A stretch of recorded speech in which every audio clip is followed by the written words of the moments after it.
Chapter 6 of Anna Karenina, Book 7, by Leo Tolstoy, translated by Constance Garnett. This recording is in the public domain. Recording by Marianne. "Perhaps they're not at home," said Levin, as he went into the hall of Countess Bola's house. "At home. Please walk in," said the porter, resolutely removing his overcoat. "How annoying!" thought Levin, with a sigh, taking off one glove and stroking his hat. "What did I come for? What have I to say to them?" As he passed through the first drawing‐room, Levin met in the doorway Countess Bola, giving some order to a servant with a careworn and severe face. On seeing Levin, she smiled, and asked him to come into the little drawing‐room, where he heard voices. In this room there were sitting in armchairs the two daughters of the countess, and a Moscow colonel whom Levin knew. Levin went up, greeted them, and sat down beside the sofa with his hat on his knees. "How is your wife? Have you been at the concert? We couldn't go. Mamma had to be at the funeral service." "Yes, I heard. What a sudden death," said Levin.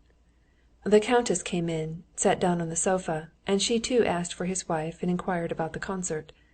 Levin answered and repeated an inquiry about Madame Apraksina's sudden death. "But she was always in weak health. Were you at the opera yesterday?" "Yes, I was." "Lucia was very good." "Yes, very good," he said, and it was utterly of no consequence to him what they thought of him. He began repeating what they had heard 100 times about the characteristics of the singer's talent. Countess Bola pretended to be listening. Then, when he had said enough and paused, the colonel, who had been silent till then, began to talk. The colonel too talked of the opera and about culture. At last, after speaking of the proposed ťhőrjénjes at Turin's, the colonel laughed, got up noisily, and went away. Levin too rose, but he saw by the face of the countess that it was not yet time for him to go. He must stay 2 minutes longer. He sat down. But as he was thinking all the while how stupid it was, he could not find a subject for conversation, and sat silent. "You are not going to the public meeting? They say it will be very interesting," began the countess. "No, I promised my belle-sœur to fetch her from it," said Levin. A silence followed. The mother once more exchanged glances with the daughter. "Well, now I think the time has come," thought Levin, and he got up. The lady shook hands with him and begged him to say mille choses to his wife for them. The porter asked him, as he gave him his coat, "Where is your honor staying?" and immediately wrote down his address in a big, handsomely bound book.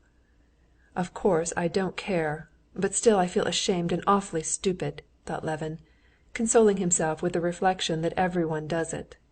He drove to the public meeting, where he was to find his sister-in-law, so as to drive home with her.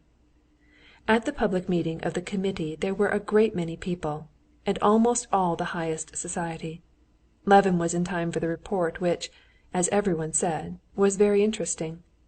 When the reading of the report was over, people moved about, and Levin met Sviazhsky, who invited him very pressingly to come that evening to a meeting of the Society of Agriculture, where a celebrated lecture was to be delivered, and Stepan Arkadyevitch, who had only just come from the races, and many other acquaintances.